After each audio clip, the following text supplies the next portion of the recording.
Hello मेरे प्यारे बच्चों, क्या हाल चाल। बढ़िया साहब। तो कैसे हो मेरे बब्बर शेर और शेरनी। उम्मीद है आप सभी अच्छे होंगे और तैयारी बढ़िया चल रही होगी। प्यारे बच्चों, आज के इस वीडियो में हम फिजिक्स के चैप्टर 5 चुंबकत्व एवं द्रव्य से एक और मोस्ट इंपोर्टेंट टॉपिक को समझने वाले हैं। पूरे फिजिक्स की बात करें ना रसगुल्लों, तो ये सबसे सिंपल चैप्टर है। याद रखना, सबसे सरल जो चैप्टर है वो चुंबकत्व एवं द्रव्य है। 4 या फिर 5 नंबर के क्वेश्चन यहां से बनते हैं। 3 से 4 नंबर का तो फिक्स है और हर एक टॉपिक बड़ा ही आसान है। इसके 2 टॉपिक हमने ऑलरेडी देख रखे हैं। अगर आपने नहीं देखा तो भाई प्लेलिस्ट है 12th फिजिक्स 2025 करके बनाया है, वहां से देख लेना। तो चलिए आज के इस वीडियो में हम 2 टॉपिक को समझेंगे। एक तो चुंबकीय द्विध्रुव और दूसरा चुंबकीय द्विध्रुव आघूर्ण। भाई पहले भी बता दिया कि सबसे सिंपल है, क्योंकि इसमें बस चुंबक चुंबक चुंबक इसके बारे में ही है और कुछ भी नहीं है। तो चलिए देख लेते हैं। भाई पहला जो चैप्टर है वैद्युत और ये चुंबक दोनों एक दूसरे से रिलेट करते हैं। अगर आप चीजों को रिलेट करना सीख जाएंगे तो ये चैप्टर आपको एकदम हलवा लगेगा। ठीक है, नहीं भी लगता डोंट वरी, आज लगेगा ना इसको देखने के बाद। चलिए समझ लेते हैं कि भाई चुंबकीय द्विध्रुव क्या होता है। अब हमको मालूम है भैया कि चुंबक में कितने पोल होते हैं? 2 पोल, नॉर्थ साउथ, है ना। जैसे मान लेते हैं कि कोई चुंबक है। क्या है? कोई चुंबक है। तो इस तरह से देखिए, कोई ये चुंबक है। अब अगर हम बात करें तो भैया इस चुंबक में कौन से 2 ध्रुव हैं? एक हो जाता है उत्तरीय ध्रुव और एक हो जाता है दक्षिणी ध्रुव। इतना पता है कि चुंबक के जो ध्रुव हैं वो साउथ, नॉर्थ और साउथ हैं। 2 ध्रुव हो जाएंगे। लेकिन अगर हम बात करें तो इनकी जो ध्रुव सामर्थ्य हो जाएगी भैया वो क्या हो जाएगी? तो एक पे अगर हम जैसे करेंगे तो +m हो जाएगा और दूसरे पे -m हो जाएगा।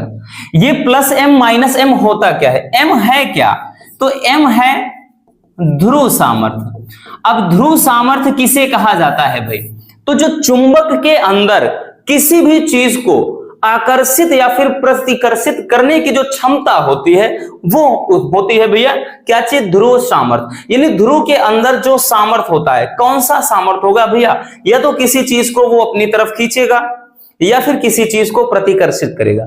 चुंबक के अंदर यही तो गुण होता है भाई। नॉर्थ साउथ है तो दूसरे को खींचेंगे, अगर साउथ साउथ है, नॉर्थ नॉर्थ है तो एक दूसरे को प्रतिकर्षित करेंगे, है। यानी विपरीत जो ध्रुव होते हैं एक दूसरे को आकर्षित करते हैं और जो समान ध्रुव होते हैं एक दूसरे को प्रतिकर्षित करते हैं, है ना। भाई लड़का लड़का से शादी नहीं कर सकता ना, लड़की लड़की से शादी नहीं कर सकती। अब ये मत कहना कि समलैंगिक विवाह में चलता है, लेकिन होगा क्या भैया कि अट्रैक्शन आएगा क्या? हमेशा विपरीत प्रकार में। भाई लड़के को देखकर लड़की के अंदर या लड़की को देखकर लड़के के अंदर, तो ये चीज होता है। तो यही सेम लॉजिक मैग्नेट के साथ होता है।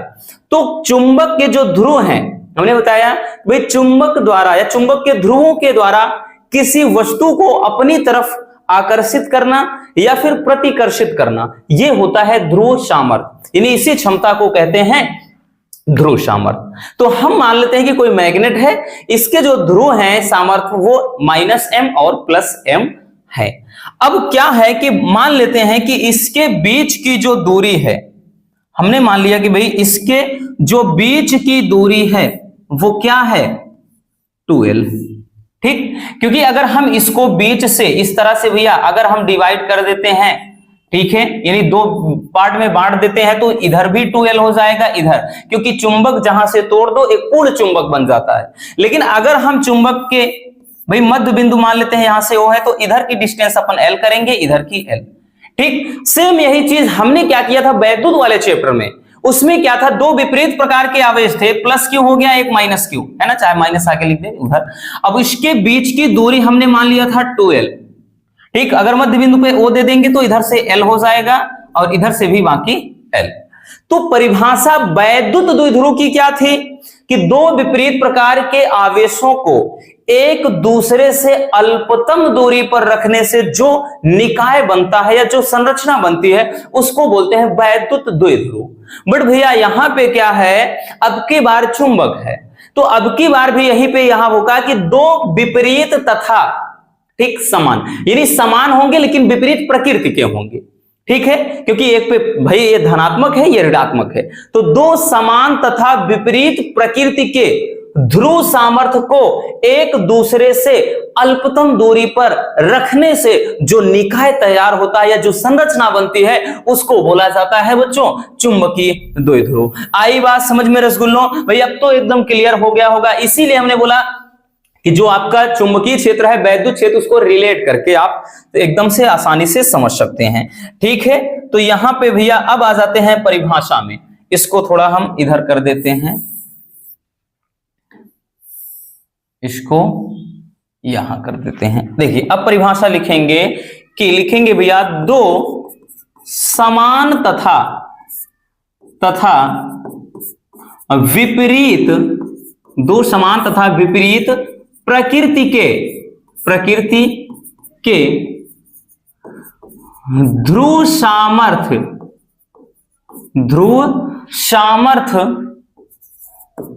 को एक दूसरे से अल्पतम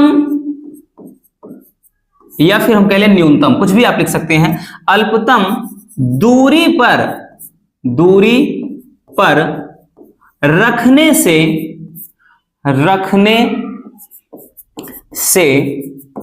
जो निकाय बनता है, निकाय का मतलब ये पूरा स्ट्रक्चर, ठीक है, जो निकाय या संरचना लिख सकते हैं बनता है, ठीक, उसे चुंबकीय द्विध्रुव कहते हैं, उसे चुंबकीय द्विध्रुव कहते हैं, चुंबकीय द्विध्रुव कहते हैं, ठीक हो गया भाई कि चुंबकीय द्विध्रुव क्या होगा। वहां पे क्या था कि दो विपरीत प्रकार के आवेशों को, यानी दो समान तथा विपरीत प्रकार के आवेशों को एक दूसरे से न्यूनतम दूरी पर रखने से जो संरचना बनती है वो वैद्युत द्विध्रुव था। लेकिन यहां पर है कि दो समान तथा विपरीत प्रकार के ध्रुव सामर्थ्य को, यानी चुंबक के ध्रुव सामर्थ्य, ये M1 मतलब ये जो प्लस M माइनस M है ये ध्रुव सामर्थ्य है, तो ध्रुव सामर्थ्य को एक दूसरे से अल्पतम दूरी यानी 2L दूरी पर अगर हम रख देते हैं तो ये जो स्ट्रक्चर तैयार हो जाता है बच्चों, इसी को कहा जाता है चुंबकीय द्विध्रुव। क्या कहते हैं भैया? चुंबकीय द्विध्रुव कहते हैं, ठीक है। चलिए अब समझ लेते हैं कि चुंबकीय द्विध्रुव आघूर्ण क्या होता है, क्योंकि सबसे ज्यादा इंपॉर्टेंट चुंबकीय द्विध्रुव आघूर्ण है। पूछेगा चुंबकीय द्विध्रुव आघूर्ण की परिभाषा, मात्रक व विमा लिखिए। तो चलिए समझ लेते हैं, ठीक है। ये तो और भी ज्यादा आसान है। अभी हमने क्या बताया उसको थोड़ा एक बार फिर से स्ट्रक्चर समझ लेते हैं भैया। हमने यहां पर क्या दे दिया बच्चों, ठीक, एक मैग्नेट है ये, और इसके हमने बताया कि जो पोल हैं नॉर्थ और साउथ हैं। एक पे हमने मान लिया था कि भाई क्या है, प्लस M है चुंबकीय, मतलब ये ध्रुव सामर्थ्य है, और एक माइनस M है, और इसके बीच की जो दूरी हमने लिया था, दूरी क्या था भैया? तो दूरी था 2L, दूरी 2L था। तो चुंबकीय द्विध्रुव आघूर्ण। अब वैद्युत द्विध्रुव आघूर्ण में आपने क्या बनाया था? तो वैद्युत द्विध्रुव आघूर्ण में था कि भैया माइनस क्यू आवेश है, प्लस क्यू आवेश है, बीच की दूरी 2L है। तो वहां से बताया था कि दोनों आवेशों में किसी एक आवेश का परिमाण तथा उनके बीच की जो दूरी है यानी 2L के गुणनफल को वैद्युत द्विध्रुव आघूर्ण कहते हैं, यानी P से दर्शाते हैं। यही था। बट अब की बार यहां पर क्या हो जाएगा भैया, क्या हो जाएगा समझिएगा। अब की बार यहां पे चुंबकीय द्विध्रुव आघूर्ण है तो ध्रुव सामर्थ्य में कोई एक ध्रुव सामर्थ्य तथा इनके बीच की जो दूरी है, दूरी क्या है 2L के गुणनफल को चुंबकीय द्विध्रुव आघूर्ण यानी कैपिटल M से दर्शाते हैं। ये हो जाता है। तो है ना आसान, एकदम आसान है बच्चों। जैसे पूरा वैद्युत द्विध्रुव आघूर्ण है सेम चुंबकीय, वहां पर परिपथ था यानी तार था, यहां पर क्या है चुंबक है, बस इतना अंतर है, ठीक। तो परिभाषा समझ में आ गया भाई। क्या लिखेंगे भैया?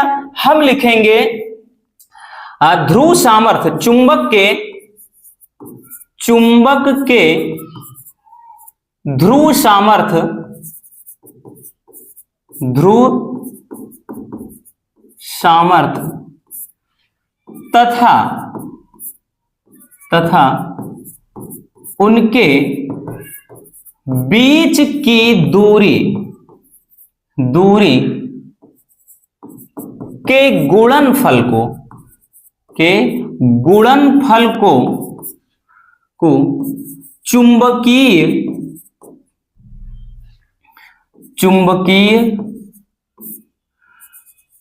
द्विध्रुव आघूर्ण कहते हैं। चुंबकीय द्विध्रुव आघूर्ण कहते हैं। ठीक, चुंबकीय द्विध्रुव आघूर्ण कहते हैं। मतलब क्या है भैया, इन दोनों ध्रुवों में से हमने बताया ध्रुव सामर्थ्य में कोई एक ध्रुव सामर्थ्य ले लिया आपने, ठीक, तथा इसके बीच की जो दूरी है तो वो 2l ही है। इसका जो गुणनफल कहलाएगा वो हो जाएगा कैपिटल M। ठीक, यानी कैपिटल M से इसको दर्शाते हैं। ठीक है, आप लिख भी सकते हैं भैया कि इसे कैपिटल M से दर्शाते हैं। ठीक, दर्शाते हैं, तो ये हो जाएगा। जहां M क्या है, जहां पे M क्या है भैया, ध्यान से समझना बच्चों, M क्या है और 2l क्या है, तो पहले भी बता दिया है भाई। M आपका क्या हो जाता है बच्चों, तो M हो जाता है भाई, ये है ध्रुव सामर्थ्य। क्या है, ध्रुव सामर्थ्य, ध्रुव सामर्थ्य है। और 2l क्या है भैया, ये तो न्यूनतम दूरी है, न्यूनतम कह लें या अल्पतम, न्यूनतम दूरी। आई बात समझ में, तो ये हो जाता है। अब इसकी भैया ये तो परिभाषा हो गया बच्चों, अब इसका मात्रक क्या हो जाएगा, मात्रक कैसे निकालेंगे। तो देखिए आपको एक फार्मूला पता है कि जब हमने इसके पहले वाले वीडियो में बल आघूर्ण के लिए टाउ बराबर IA/B साइन थीटा ये कराया था, बट IA/B मतलब IA बराबर होता क्या है, M होता है। ठीक है, तो हम ये कह सकते हैं कि हम M के स्थान पे IA रख सकते हैं। तो इसी भाई फार्मूले की मदद से निकलेगा बच्चों। तो यहां पर हमने बताया कि भैया क्या कर सकते हैं, तो ये हो जाएगा आपका M बराबर I/A। इस पे बहुत सारे भाई न्यूमेरिकल भी बनते हैं, तो याद रखना बच्चों M बराबर IA। यहां से फार्मूला, आप इस फार्मूले की मदद से क्या कर सकते हैं, चुंबकीय द्विध्रुव आघूर्ण का क्या निकाल सकते हैं, मात्रक। ठीक है, तो यहां पे क्या हो जाएगा भाई, इसका मात्रक अगर निकालना चाहें, धारा है, धारा क्या है मतलब I धारा है, धारा का मात्रक क्या होता है बच्चों, एम्पियर। धारा का मात्रक क्या होता है रसगुल्लों, एम्पियर। ए क्या है, क्षेत्रफल है, तो क्षेत्रफल का होता क्या है बच्चों, मीटर स्क्वायर। क्या होता है भैया, मीटर स्क्वायर, तो एम्पियर मीटर स्क्वायर। ठीक है ना, क्या होता है, एम्पियर मीटर स्क्वायर। ठीक, एम्पियर मीटर स्क्वायर हो जाता है। ये तो रहा मात्रक। अब इसका डायमेंशनल फार्मूला निकालना चाहे अगर आप, तो भाई इसका विमीय सूत्र क्या होगा। ठीक, इसका विमा क्या हो जाएगा, तो विमा कैसे निकालेंगे बच्चों, देखिएगा अगर यहां पे भाई I हम देखें, I क्या है, धारा, धारा का होता है एम्पियर, इसको दर्शाते किससे, A से दर्शाते हैं, तो A हो जाएगा। ठीक है, और ये A क्या है, क्षेत्रफल, तो मीटर स्क्वायर भी मीटर हो गया। ठीक है, कुछ भी है, जैसे मीटर में हो चाहे सेंटीमीटर में हो, मिलीमीटर में, कुछ भी है तो लेंथ ही, तो इसको L से लिखते हैं बीमा में, तो ये L है, तो L2 हो जाएगी, यानी यहाँ पे पावर 2 है, तो AL2। ठीक, डायमेंशनल फार्मूला AL2 हो जाएगा। समझ में आया, तो ये हो जाता है भैया आपका, इधर रहा परिभाषा, ये रहा बच्चों मात्रक, और ये रहा विमा। तो बड़ा ही सिंपल सा टॉपिक है, इसमें तो आपको दिक्कत होनी ही नहीं चाहिए, क्योंकि इतना ज्यादा सरल है भाई, पूरे फिजिक्स में इससे आसान चैप्टर कोई नहीं है। क्लियर, चलिए बच्चों देख लीजिए भाई, स्क्रीनशॉट कर लीजिए, चुंबकीय द्विध्रुव। अब उसके बाद ये हो जाता है चुंबकीय द्विध्रुव आघूर्ण। ठीक है, चलिए हो गया। तो ये एक छोटा सा टॉपिक था, लेकिन लाजवाब है, इंटरेस्टिंग है, मजेदार है। उम्मीद है ये टॉपिक आपको अच्छे से समझ में आ गया होगा। अगर वीडियो पसंद आई हो तो भाई प्यार से एक लाइक जरूर कर देना। मिलते हैं किसी और ऐसे शानदार टॉपिक में, नेक्स्ट टॉपिक में। इसमें एक डेरिवेशन है, उसको हम देखेंगे। Love you, bye bye, take care. और हाँ, एक प्यारा सा कमेंट करना बिल्कुल मत भूलिएगा।